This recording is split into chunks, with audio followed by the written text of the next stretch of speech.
Big TV భక్తి సమాచారం WhatsApp ఛానల్లో జాయిన్ అవ్వండి. అన్ని విశేషాలు ఎప్పటికప్పుడు తెలుసుకోండి. కొన్ని సందర్భాల్లో మాత్రమే, అంటే ఒక నిర్దిష్ట పని కోసం కొందరికి గత జన్మలు గుర్తొచ్చేలా కొన్ని పనులు చేశాం. నేను ఒక ఆవిడను కలిశాను. ఆవిడ ముమ్మాటికి ఇది నమ్ముతోంది. టామ్ క్రూజ్ తన భర్తని.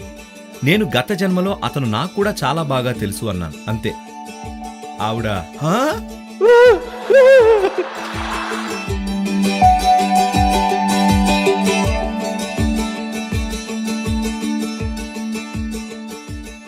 సద్గురు, గత జన్మల విషయాలను గుర్తు తెచ్చుకోవటం, వాటి వెంట పడటం వల్ల ఉపయోగం లేదని మీరన్నారు. ఎందుకంటే మనకి వాటి వల్ల వచ్చే ఆ అనుభూతులు ఎలా నిర్వహించుకోవాలో తెలియదని. కానీ ఆధ్యాత్మికంగా ధ్యాన స్థాయిలో ఎరుకతో వాటిని తెలుసుకుంటే మనకు ఉపయోగం కాదా? ఒకసారి మీరే దీన్ని ఊహించండి. ఉన్నట్టుండి ఇక్కడున్న యువతుల్లో ఒక ఆమె గత జన్మలో మీ అమ్మని సడన్గా గుర్తొచ్చిందనుకోండి. మీరు కన్నీటి బాష్పాలతో ఆవిడ్ని చూస్తూ ఉంటే ఆవిడికి అది నచ్చదు.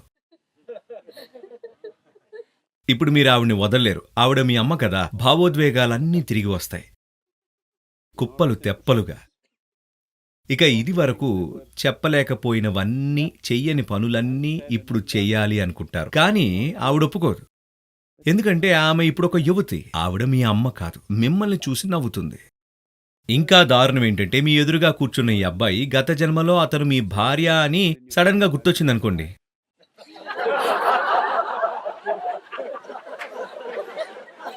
చూసారా ఇప్పటికే? You cannot deal with this, isn't it? మీరు దీన్ని తట్టుకోలేరు.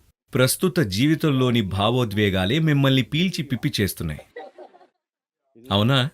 ఈ జన్మలోని భావోద్వేగాలు, మనుషులతో ఉన్న అనేక అనుబంధాలే విపరీతంగా పిచ్చెక్కిస్తున్నాయి. ఇక అవన్నీ కూడా గుర్తొచ్చేస్తే వాటి వల్ల ఏ ప్రయోజనం లేదు. కొన్ని సందర్భాల్లో మాత్రమే, కొన్ని కారణాల వల్ల ఒక నిర్దిష్ట పని కోసం, లేదా ఒక లక్ష్యం కోసం అని కూడా అనొచ్చు, దానికోసం కొంతమందికి గత జన్మ విషయాలు గుర్తొచ్చేలా కొన్ని పనులు చేశాం. కానీ ఆ తర్వాత ఎప్పుడూ చేయలేదు. ఎందుకంటే అది ముఖ్యం కాదు. నేను ఒక ఆవిడను కలిశాను. ముందు వాళ్ళ ఆయన్ని కలిశాను. ఆ బాధిత భర్తను కలిశాను ముందు. ఆయన నా దగ్గరికి వచ్చి, అతను ఇండియా నుంచి అమెరికా వెళ్ళాట. అతను అక్కడ చక్కగా నిలదొక్కుని హాయిగా ఉన్నాడు. అన్నీ బాగున్నాయి. అయితే అతని భార్య తరచూ భూత వైద్యులతో ఆ ఫోన్లో సంప్రదిస్తూ, ఎప్పుడూ ఫోన్లో మునిగి మాట్లాడుతూ $100,000 బిల్లు తెచ్చేదట. అన్నిటికంటే ముఖ్యంగా ఆ భూత వైద్యుడు ఏమని నమ్మించాడంటే, ఆమె పూర్వజన్మలో టామ్ క్రూజ్ ఆమె భర్తని నమ్మించాడు. ఆవిడ పూర్తిగా నమ్మేసింది. అందుకే ఆవిడ బెవర్లీ హిల్స్లో ఒక పెద్ద భవనం కొంది. ప్రతి శనివారం పెద్ద పార్టీలు ఇచ్చేసేది. ఏదో ఒక రోజు టామ్ క్రూజ్ వస్తాడు అని, తప్పకుండా వస్తాడు అని ఆవిడ నమ్మింది. ఎందుకంటే ఆ భూత వైద్యుడు, నువ్వు ఆ ప్రదేశంలో ఉండి పార్టీలు ఇస్తుండు, ఒకరోజు అతగాడు వచ్చి నిన్ను తీసుకుపోతాడు అని చెప్పాడు. ఇక ఆమె భర్త నా దగ్గరకొచ్చి, సద్గురు ఏం చేయాలి అని అడిగాడు. నా ఇంట్లో టామ్ క్రూజ్ భార్య ఉంది అన్నాడు.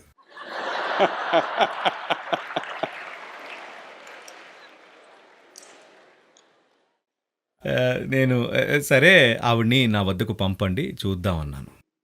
దానికోసం నేను ఆవిడ్ను ఇన్నర్ ఇంజనీరింగ్ కార్యక్రమానికి రమ్మని చెప్పాను. అప్పట్లో మిచిగన్ గ్రేట్ లేక్స్లో రిట్రీట్ కార్యక్రమం జరిగింది.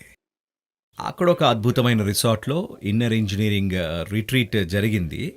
ఇప్పుడిక చేయట్లేదు అనుకోండి అక్కడ. ఆవిడ అందులో పాల్గొంది. ఆమె ప్రోగ్రాంకి వస్తూనే, నేను సద్గురువుని కలవాలి అని అందట. నేను ముందు కార్యక్రమం అయిపోనివ్వండి, అప్పుడు కలుస్తాను అన్నాను. కానీ ఆవిడ అందరిపై చాలా ఒత్తిడి తెచ్చింది, నేను కలవాలి, ఇప్పుడే కలవాలి అని. అయితే మొదటి రోజు సాయంత్రం పరిచయ కార్యక్రమం మొదలైంది. రెండవ రోజు నేను ఎలాగోలా ఆవిడ్ని తప్పించుకున్నాను. మరుసటి రోజు సాయంత్రం నేను ఆవిడకు దొరికిపోయాను.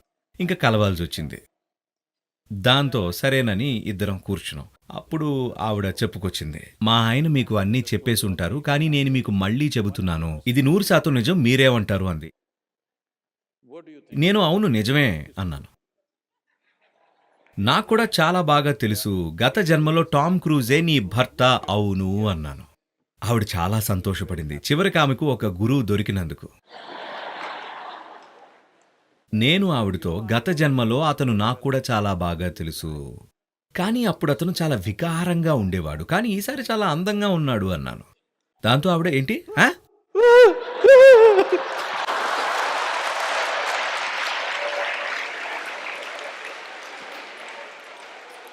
ఆవిడికి అస్సలు తట్టనే లేదు, గత జన్మలో అతను ఇప్పుడున్నంత అందంగా ఉండి ఉండకపోవచ్చని. కాబట్టి గత జన్మ చెత్త మిమ్మల్ని లోతైన సమస్యల్లోకి దించగలదు. మీరు ఆ పని చేయకండి.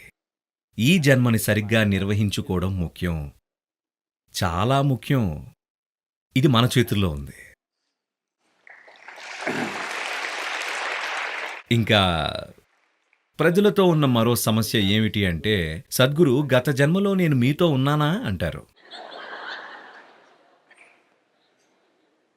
నేను చూడండి, మీరు నాతో ఉండి కూడా మీకు విషయం జరగలేదంటే ఇక ఈ జన్మలో మీతో నేను చేసేది ఏమీ లేదు. మీరు కొత్త వారైతే మీ గురించి చూడొచ్చు, కానీ ఫెయిల్ అయిన వారైతే మీతో చేయడానికి ఏముంది అంటాను.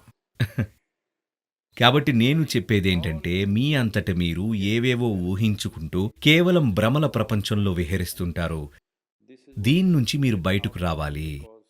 ఎందుకంటే మెదడులో కొన్ని లక్షల సొరుగులు ఉంటాయి. అది ఎటువంటి కథలు అల్లగలదంటే, మీరు అసాధ్యం అనుకున్నవన్నీ నిజమని నమ్మించగలదు.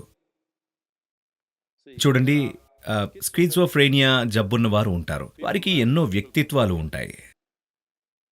ఒక అతని విషయంలో ఏం తేలిందంటే, అతనికి 32 సంపూర్ణ వ్యక్తిత్వాలు ఉన్నాయట. 32. కానీ నేననేదేంటంటే, మెదడుకి ఎంత సామర్థ్యం ఉందంటే కావాలంటే 1000 కూడా సృష్టించగలదు. అదే మెదడుకున్న సామర్థ్యం. దురదృష్టవశాత్తు చాలామంది దాన్ని ఎన్నటికీ శోధించరు. మీరు దానికి ఇంత ఇస్తే అది అంత సృష్టించగలదు. ఉదాహరణకి ఈ రోజుల్లో మనం చూస్తున్నాం కదా, కంప్యూటర్ను ప్రోగ్రామ్ చేస్తే అది వీలైనన్ని రకాల పర్మిటేషన్స్ని, కాంబినేషన్స్ని సృష్టించగలదు ఆ చిన్న సమాచారం నుంచి. మీ మెదడు కూడా అదే చేస్తుంది, కాకపోతే మరింత సంక్లిష్ట స్థాయిలో. కాబట్టి వీటికి లొంగకండి.